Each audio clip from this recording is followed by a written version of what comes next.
Bom dia, meninas! A nossa aula de hoje, dando continuidade sobre o que nós aprendemos sobre administração e enfermagem, é sobre as teorias administrativas aplicadas ao técnico de enfermagem, tá? Então vamos entender o que é cada uma dessas teorias, quem criou, quais os objetivos e qual a relação com a enfermagem. Então, as teorias administrativas, elas podem ser agrupadas segundo suas ênfases, né? Segundo os seus conceitos. Então, as suas tarefas, na estrutura de organização, nas pessoas, no ambiente de trabalho e também com relação à tecnologia. É importante destacar que essas teorias não são contrárias umas às outras, porém elas se complementam, certo? Então são várias teorias e uma traz uma complementariedade diante de todas que eu vou explicar para vocês. Então a primeira teoria que nós vamos abordar é a teoria clássica. Nessa teoria clássica, né, ela toma por base a ênfase na estrutura, ou seja, considerava a organização como um todo para garantir a eficiência das partes envolvidas. Então, ela preza muito nessa questão da organização, seja hospitalar, seja em uma atenção básica. E aí, o responsável por essa corrente de pensamento da teoria clássica foi um engenheiro chamado Henri Fayol. Nós já falamos dele na aula passada. Então, nessa teoria clássica, ela é pautada em alguns fundamentos. Quais são eles? O primeiro fundamento é sobre a divisão do trabalho, onde consiste na especialização das tarefas e das pessoas para aumentar a eficiência. Nós já falamos sobre isso, né? Onde cada um tem um fator, uma especialização, um pensamento, né, um conhecimento sobre determinado trabalho e a partir disso cada um exerce sua função e por isso aumenta a eficiência do trabalho. O segundo princípio, o segundo fundamento é uma autoridade e responsabilidade, onde a autoridade é o direito de dar ordens e o poder de esperar a obediência. Já a responsabilidade é uma consequência natural da autoridade, então se fala muito sobre comandos, né? Se fala muito sobre liderança. O terceiro é a disciplina, onde se fala sobre aplicação, comportamento e acordo, né? E respeito a esses acordos estabelecidos. Então, todo local de trabalho existem normas, existem disciplina, tá? Outro fundamento é a unidade de comando, onde cada empregado deve receber ordens de apenas um superior. Já falamos sobre isso quando falamos de Fayol. Também sobre unidade de direção, onde um plano para cada grupo de atividades que tem o mesmo objetivo. Então, qual é o objetivo daquela unidade? Bater tal meta, certo? Atender X clientes? Qual é o plano de cada órgão, de cada empresa? Outro fundamento é sobre a subordinação dos interesses individuais aos interesses gerais. Então, os interesses gerais devem sobrepor-se aos interesses particulares. Já falamos sobre isso. Também sobre a remuneração do pessoal, onde justiça e satisfação para os empregados e a empresa quanto à remuneração.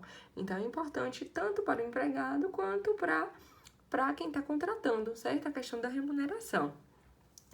E a centralização, que refere-se à centralização da autoridade no alto da hierarquia. Já falamos sobre hierarquia, principalmente na enfermagem. Também sobre a cadeia escalar, que é a linha de autoridade que vai do escalão mais baixo ao mais alto.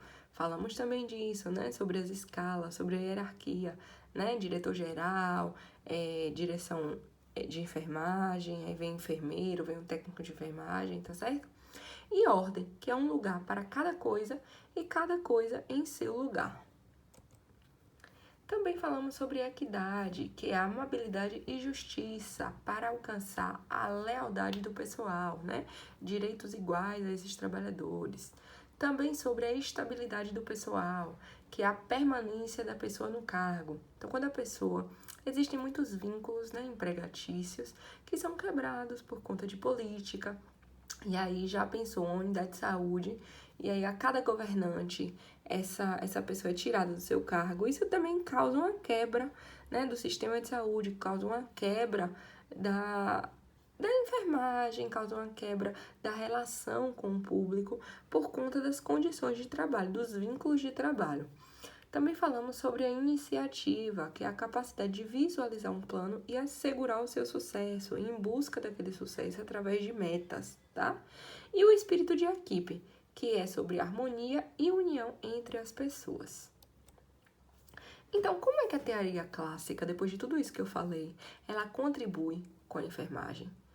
Então, essas influências, né, pode-se afirmar basicamente sobre a estruturação dos serviços e sua forma rigidamente hierarquizada, que são reproduzidas na prática da enfermagem. Aí vem os organogramas, né, onde tem as linhas de subordinação. Por exemplo, no hospital, nós temos as linhas de subordinação, onde existe o diretor médico geral, né, a diretoria de enfermagem, a gerência de enfermagem, aí depois vem os enfermeiros, né, vem os técnicos, onde existe a supervisão a cada órgão superior, tá? Além disso, muitos dos princípios defendidos por Fayol, né, que é quem conduz essa teoria clássica, por exemplo, um dos princípios é a divisão do trabalho, a disciplina, a responsabilidade, a subordinação, a ordem, certo? Entre outros, eles foram facilmente incorporados ao exercício profissional da enfermagem, né? A gente vê a divisão do trabalho, o que o enfermeiro faz, o que o médico faz, o que é que o técnico de enfermagem faz, né? Todos esses interligados para que a gente consiga ter um cuidado, né, expressivo, ter um cuidado eficiente para esse paciente. Outra teoria estudada vai ser a teoria das relações humanas. Nessa teoria, que ela surgiu nos Estados Unidos, né, um dos principais representantes é um estudioso chamado George Elton Mayo.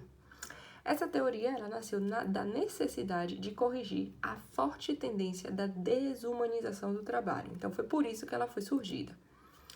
Uma das principais conclusões dessa teoria das relações humanas foi sobre o rendimento do trabalho resultante da integração social.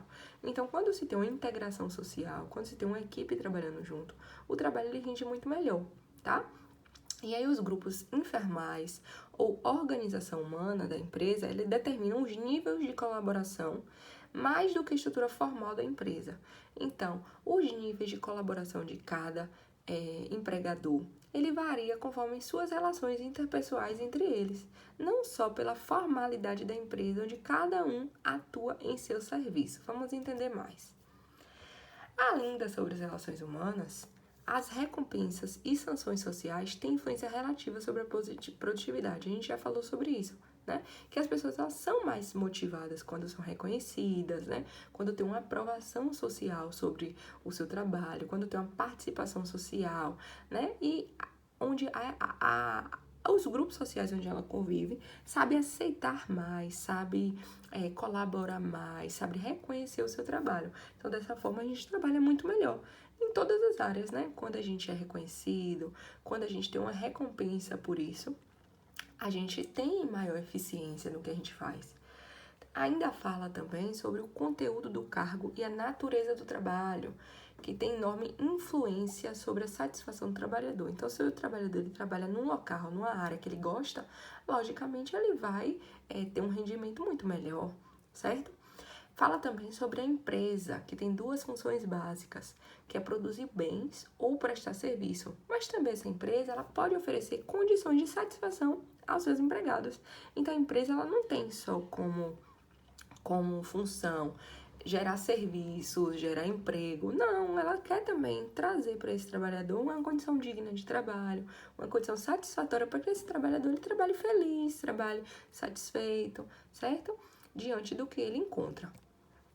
Então, qual é a grande diferença entre a teoria clássica e a teoria das relações humanas, tá? A teoria clássica é de Fayol, né? E a teoria das relações humanas de Mayo, que são as duas que eu já falei. Então, na teoria clássica, ele trata a organização como uma máquina. Então, é aquilo ali, foi imposto e acabou. É hierarquia e pronto. Já na teoria das relações humanas, ele trata a organização como um grupo de pessoas. Então, um grupo de pessoas que quer ter um trabalho, né, que não seja hostil, que não seja cansativo, quer ter uma boa relação de trabalho, né, e uma boa relação entre os indivíduos do trabalho. Na teoria clássica, enfatiza as tarefas ou a tecnologia. Já na teoria das relações humanas, ele enfatiza sobre as pessoas que estão fazendo esse trabalho. A teoria clássica ela é inspirada em sistemas de engenharia. Já das relações humanas é inspirada em sistemas de psicologia, já que ela trata das pessoas. Na clássica, fala sobre a autoridade centralizada, né, com a delegação plena de autoridade. É isso e pronto. Uma única autoridade vai delegar. Já na relação humana, fala sobre também essa delegação plena de autoridade, porém com uma autonomia maior desse empregado, né? Com maior confiança, né? E abertura desses empregados para ter um maior contato com a chefia, certo? Então, sempre com ênfase nas relações humanas, nas relações interpessoais. Já na teoria clássica, ela fala muito sobre especialização e competência técnica. Cada um faz o seu trabalho diante da sua especialização, diante da sua competência, diante do que você estudou para isso. E tem uma acentuada divisão do trabalho. Eu só faço isso e pronto. Técnico tal só faz isso e pronto. Não tem uma inter-relação entre elas, tá? Então, essa é a grande diferença entre essas duas teorias já abordadas. Outra teoria que nós vamos falar agora é sobre a administração por objetivo. Nessa teoria, né, que foi criada em 1954 por um pesquisador chamado Peter F. Drucker, a administração por objetivo, ela enfatiza esse trabalho e estabelece metas para definir aquilo que deve ser realizado num período determinado. Então, eu tenho meta X para ser cumprida naquele período X, tá? Então, para a fixação das metas, ela leva em consideração os critérios de escolha dos objetivos que devem ser estabelecidos mediante prioridades ou hierarquização, né? Também prioridade desses objetivos. E aí esses objetivos, né, essa hierarquia desses objetivos, dessas metas, devem contribuir para atingir um resultado esperado. Então vamos entender. Nessa questão, né, da teoria por objetivo, por exemplo, a coordenação de enfermagem explica para o técnico. Nós temos X quantidade de curativos para fazer naquele momento e devemos, né, fazer com que esses pacientes que têm esses curativos necessitam de uma eficiência para que exista melhora do quadro clínico. Então, vamos bater essa meta? Outro exemplo, pacientes que abrem úlcera por pressão no hospital. Então, nós temos organogramas, nós temos mapas, né, que a equipe de enfermeiros, por exemplo, eles explicitam, né, eles preenchem para dizer quais são os pacientes que têm probabilidade de abertura de úlcera por pressão. Pronto. Faço uma reunião com minha equipe de técnico de enfermagem e deixo claro que nós precisamos fazer com que esses pacientes não tenham abertura dessas úlceras por pressão. Como é que a gente faz para não ter essa abertura de úlcera por pressão, por exemplo?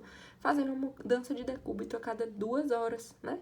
Então, com essa mudança de decúbito, que é uma meta para que esses pacientes não venham desenvolver essa úlcera por pressão, eu consigo fazer com que o que eu preciso, né?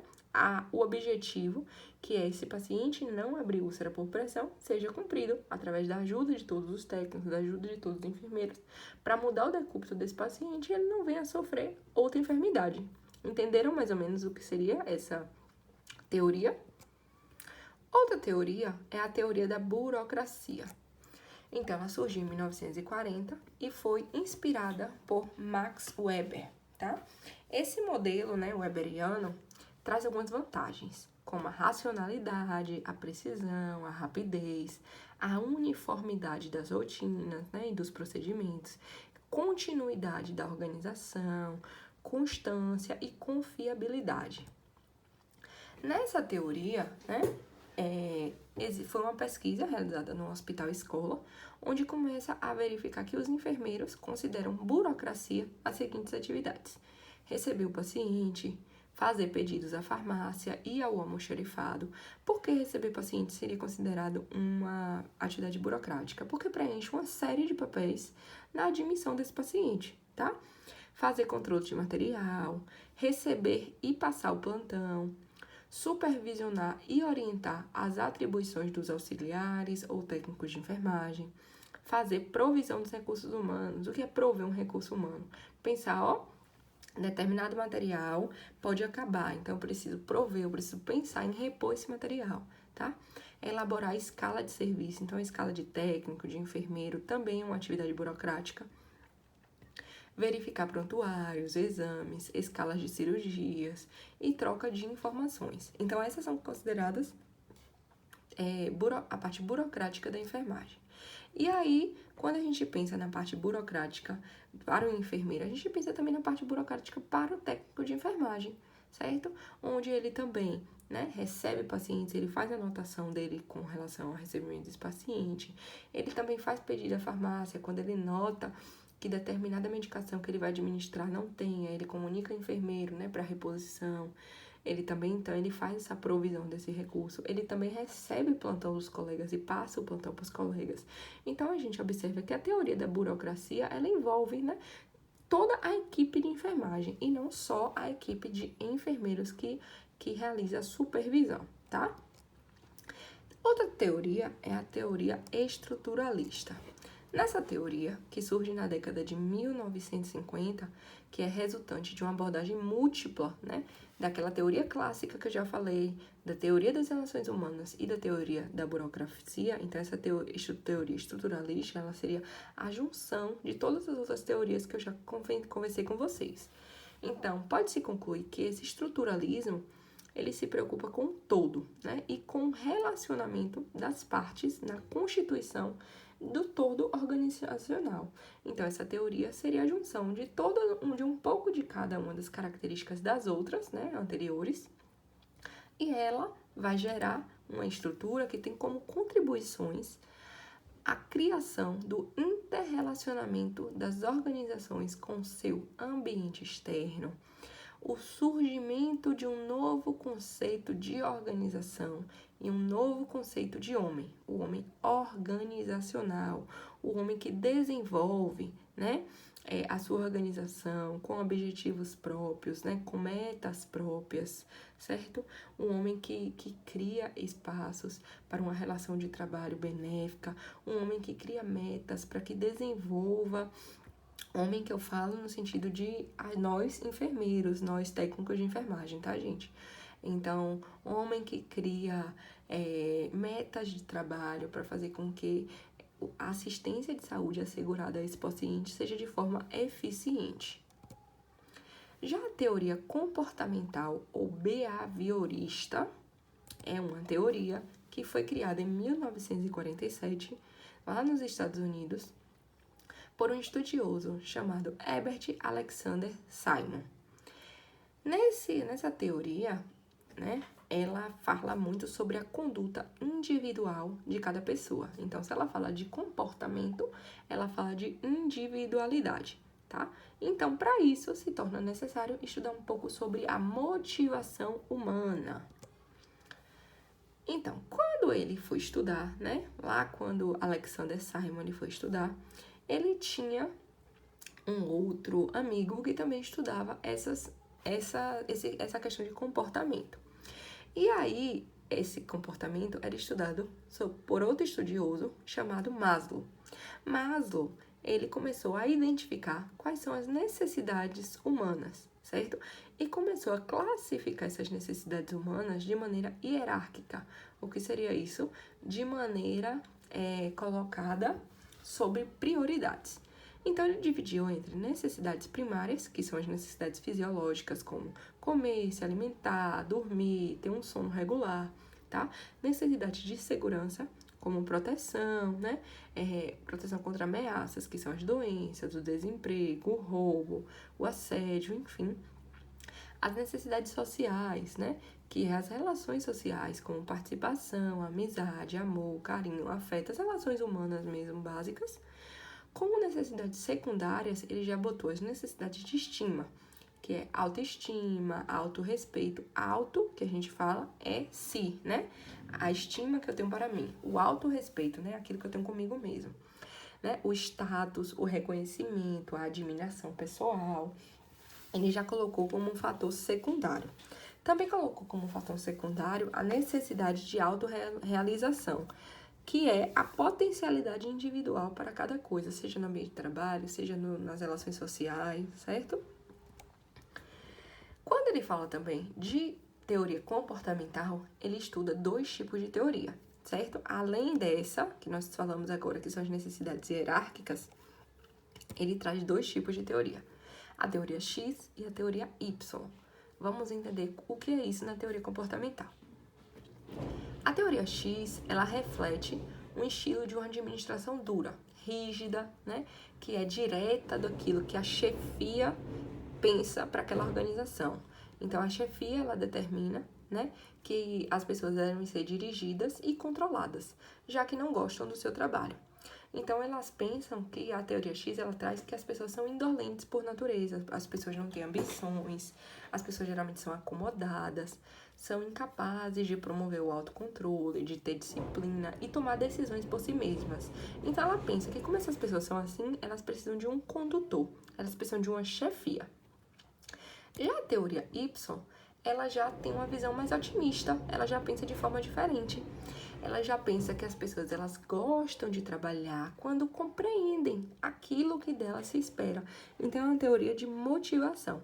Se eu entendo o que é que o meu trabalhador deseja, o que é que o meu trabalhador quer, ele tem maior satisfação no seu trabalho, né? Se eu trago motivos de participação, né, maior democracia, maior autonomia para o meu empregado, enquanto trabalhador, eu vou ter bons resultados, certo? Eu vou ter esses valores humanos e esses valores sociais, né? Essa autonomia desse técnico de enfermagem, desse enfermeiro, esse próprio técnico de enfermagem, esse próprio enfermeiro vai trazer questões positivas para o meu trabalho. Vai trazer cada vez mais uma assistência de saúde mais eficiente, né? Com clientes, né? Pacientes mais satisfeitos com o trabalho. Então, essa é a grande diferença de uma teoria X para a teoria Y, tá? Outra teoria é a teoria de sistemas. Nessa teoria, que foi estudada por Ludwig von Bertalanffy, ela tem como princípio, né, apresentar o conceito de sistemas, né? E aí ele traz sistema, né, o significado de sistema, como um conjunto de partes coordenadas entre si para uma obtenção harmônica de um resultado. É como se o sistema fosse várias partes, né, interligadas que formassem um todo, tá? Para daí esse todo trazer um resultado. Essa é a teoria de sistemas. Para a enfermagem, a teoria de sistema, né, ela trouxe um fantástico impulso, né, para a visão desses problemas que acontecem nas organizações. Porque essa teoria, ela vem dizendo que quando a gente trabalha em conjunto, quando a gente tem um objetivo em conjunto, muitos dos problemas organizacionais são resolvidos. Porém, com isso, né, ela não se pretendeu esgotar esse assunto, ela não se pretendeu esgotar os problemas, porque ocorrem limites, né, de sua abrangência, né, a questão de cada instituição ter um problema organizacional particular, e ainda precisam ser melhores discutidos, né, e melhores ser colocados em prática, né, porque a gente sabe que cada instituição, cada local de trabalho tem um problema, seja estrutural, né, de estrutura física, seja de pessoas mesmo, né, onde cada empresa tem uma qualidade específica de seus trabalhadores, né? Cada indivíduo, ele é de uma forma, ele tem uma personalidade diferente. Então, a gente não pode uniformizar, a gente não pode comparar uma instituição com a outra, né, em todos os aspectos. Essas são as referências da nossa aula e espero que vocês tenham entendido um pouco mais sobre as teorias e principalmente com a relação delas com a enfermagem, tá? Obrigada!